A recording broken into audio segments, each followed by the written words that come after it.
क्यों किसी को वफा के बदले वफा नहीं मिलती,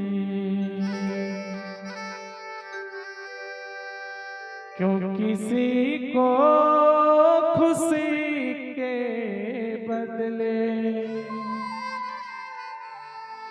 खुशी नहीं मिलती।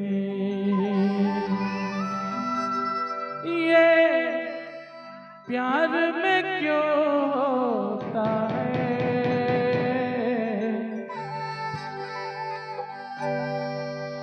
क्यों किसी को वफा के बदले वफा नहीं मिलती,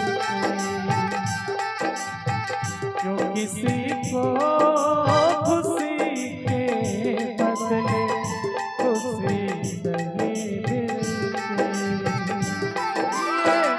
प्यार में क्यों होता है, ये प्यार में क्यों होता है।